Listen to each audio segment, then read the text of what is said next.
For the first time এই গত ৯.৫ মাসের মধ্যে আমার কাছে মনে হয়েছে যে উনি যেই ধৈর্য এবং যেই সহনশীলতার পরিচয় দিয়েছেন সেটা একেবারে মানে শেষ লিমিটে আজকে উনি পৌঁছে গেছেন এবং অত্যন্ত শক্ত ভাষায় যেই দাবিটি উনি তুলেছেন, এতদিন কিন্তু আমরা দাবিটি তুলছিলাম এবং এতদিন আমরা দেখেছি চেয়ারপারসন, আমাদের অ্যাক্টিং চেয়ারম্যান, তিনি কিন্তু এক ধরনের সমঝোতার কথা বা সমঝোতা ইন আ সেন্স যে আমরা সাহায্য করছি এই সরকারকে এবং এই সাহায্য অব্যাহত রাখবো, আশা করছি এই সরকার আমাদের দ্রুতই একটি গ্রহণযোগ্য নির্বাচনের দিকে নিয়ে যাবে।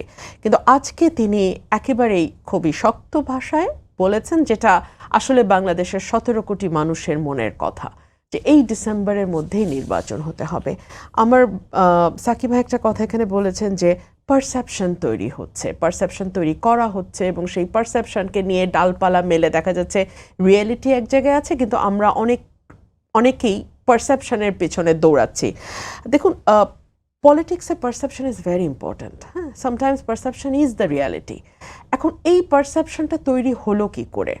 আপনার নিশ্চয়ই মনে থাকবে আমাদের উপদেষ্টারা একজনের পর একজন কিন্তু বলে গেছেন আমরা নির্বাচিত, আমরা ৫ বছর থাকতে পারি, অ্যাটলিস্ট হাসিনার যতদিন মেয়াদ ছিল ততদিন পর্যন্ত তো থাকাই যায়। অনেকেই বলেছেন মানুষ তাদেরকে দেখতে চায় এবং মানুষ দেখতে চায় এটা বলবার একটা মানে ভিত্তি হিসেবে তারা ফেসবুকে, তারা বলতে মানে তাদের যেই রাজার দল এনসিপি এখন আছে বর্তমানে, তারা ইভেন্ট খুলেছে, নিউজকে ৫ বছর দেখতে চাই, আজীবন দেখতে চাই। আমরা দেখলাম এই ধরনের ইভেন্টগুলো খুব একটা হালে পানি পায়নি, কিন্তু খোলা হয়েছে এবং নানান রকম ফটো কার্ড ফেসবুকে ভেসে বেড়াচ্ছে, ইউনুসকে আমরা নেক্সট 5 ইয়ার্স দেখতে চাই। তো এই সকল কিছু মিলিয়ে যদি রাজনৈতিক দলগুলোর ভেতরে একটা অবিশ্বাস বা অনাস্থা তৈরি হয়, তাহলে আপনি রাজনৈতিক দলগুলোকে কতটাই বা দোষ দিতে পারেন? আমি তো একবারও প্রধান উপদেষ্টা যিনি বলছেন যে জুনের পর একদিনও আমরা আর দেরি করব না, উনি কি একবারও বলেছেন আমি ৫ বছর থাকবো না? বা ওনার প্রেস সচিব যখন মানুষের এই জিনিসগুলো শেয়ার করছে, হ্যাঁ, ইভেন্টগুলো শেয়ার করছে, ৫ বছর থাকতে চায় এরকম ফটো কার্ড শেয়ার করছে, উনি কি কখনো ওনার অবস্থান স্পষ্ট করেছেন?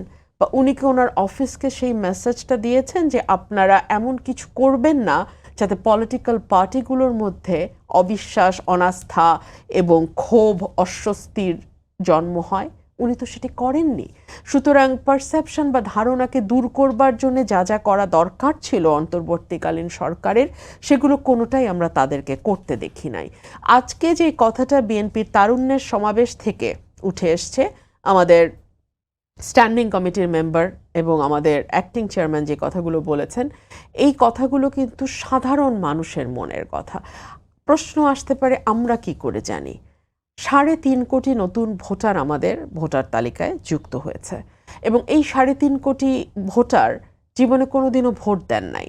বাংলাদেশের বড় একটা অংশ যারা ভোটার হয়েছেন, যাদের বয়স হয়তো ৩৮-৩৯ হয়ে গেছে, তারাও কিন্তু এখন পর্যন্ত ভোট দিতে পারে নাই।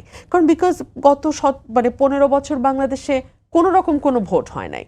সো মানুষ কিন্তু অধীর আগ্রহে অপেক্ষা করছে, ১। ২ হচ্ছে এই সরকার যদি সকল কিছুকে মোটামুটিও সামাল দিতে পারত, তাহলে কিন্তু নির্বাচনের জন্য এই অস্থিরতাটা তৈরি হতো না।